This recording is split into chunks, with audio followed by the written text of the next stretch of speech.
I'm a fool for your love.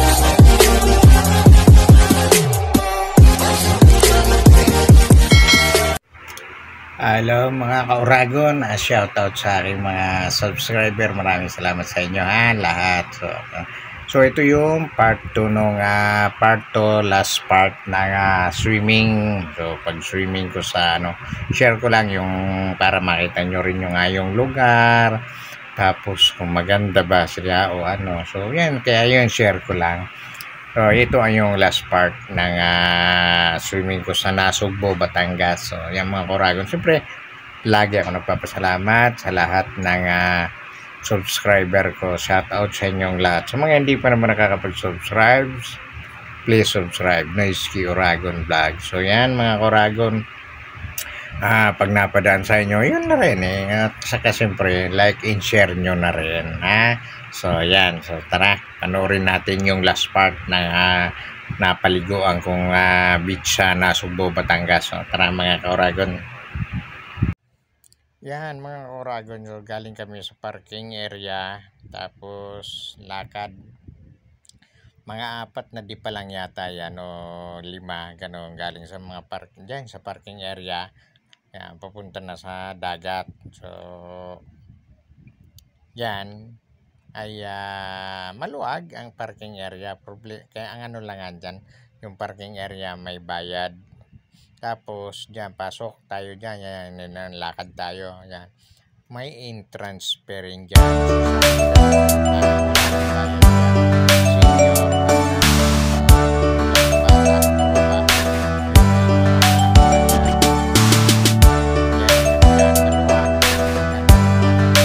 Luwag pati ng talaga. So sabihin, enjoy naman, sa pag-enjoy ka talaga kayo. Tapos diyan naman sa tent na yan, toke per 1 tent. So kami dahil nga marami, 2 tent kinuha namin, so 4K. So tapos siyempre may naman yan, mga libreng ihawan. Tapos kung may dala naman kayong kalang, pwede naman kayong magluto, ganong ganyan. Kaya lang kami, nagdala rin kami talaga ng kalan, tapos may mga luto na rin. Ayan mga ka-Uragon, yan yung water bike na yan. Kasi pedal yan pinipedalan yan water bike. So ang renta niyan ay 1.5. Di ko lang natanong kung ilang oras na gagamitin mo siya. Pero yan ay 1.5. Yan. Ayan, pansin nyo naman, napakaluwag. Yan, napakaluwag kasi yan. At mahaba rin yan. Napakahaba din ng buhangin ang area niya at napakaluwag din. So, ibig sabihin okay rin lang din. Magpakasawa talaga kayo at yan. Yan, kung tutusin dulo. At yung dulo kung talaga may mga budget din naman, meron doon. Safe line. Gusto nyo mag-safe line. Meron din dyan yung tawagan to, banana boat, ganun, meron.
yan nga pala mga kurangon na bangka. Yan ay may mga inahatid at sundo. May kung kakabila ka doon ng island. So, di ko lang natanong kung magkano ang pamasahe, ganon.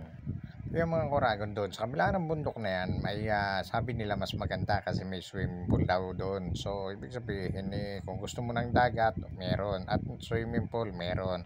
Kaya, yung bangka na yan, tumatawid kabila, ganun. Kasi meron nang gagaling dito na tumatawid papunta roon sa kabila.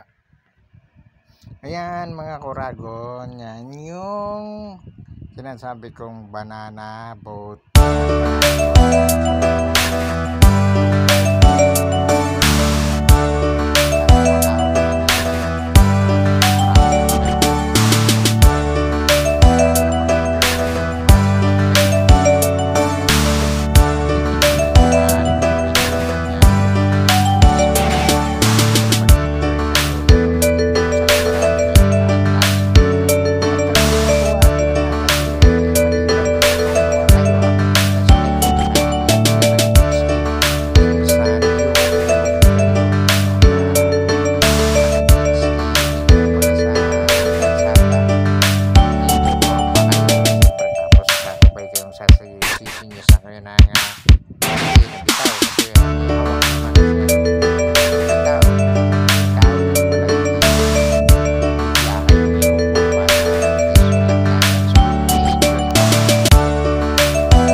Kaya yung 2.5 dahil marami naman kayo, siyempre mag-i-enjoy naman kayo. Hindi nyo naisipin na, ay mahal pala. So, ang isipin nyo lang kasi mag-i-enjoy. So, yan. Iwan ko lang sa ibang lugar kung magkano rin yan yung ganyang banana boat na ganon. So, iikot naman kayo at malayo din ang naiikutan ng dinadalahan ng jet ski na yan. Kaya ibig sabihin, enjoy din kayo. So, nakakatuwa rin naman. Kaya yung halagang 2.5 ay baliwala lang yun. Dahil siyempre, unang-una kung marami naman kayo share. Siyempre, hindi na mabigat yun sa bulsa kasi marami nga kayo. Ayan, pansin nyo, hila-hila na sila ngayon. Uy, ginutom yung isang pamangkin ko. Ayan, nagano na ng pagkain at gutom na raw siya galing sa paliligo. So, siyempre minsan talaga pag ligo ka ng ligo, babad ka ng babad, nakakagutom din.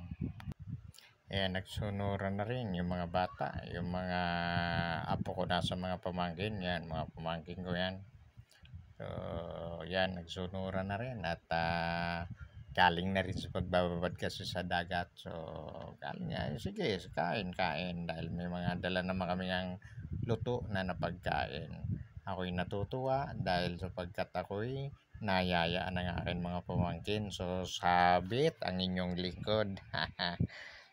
Enjoy yan. Mga apo ko na yan sa pamangkin. So, yan. Yan ang aking mga pamangkin. So, yung mga anak na nila yon at yun ang aking pinsan. Oo nga pala mga kuragon, ito'y pauwi na kami. So, pauwi na kami, dumaan kami ng bali, umikot na kami. Kasi nung kami pupunta pa lang ng Batangas na Sugbo, dumaan kami ng Tagaytay. Naalala nyo doon sa part 1 ko, so Tagaytay. Tapos na kami papauwi na, pabalik na ng Laguna. So, dito kami dumaan ngayon sa Cavite. So, daan kami ng Marigondon. Yan.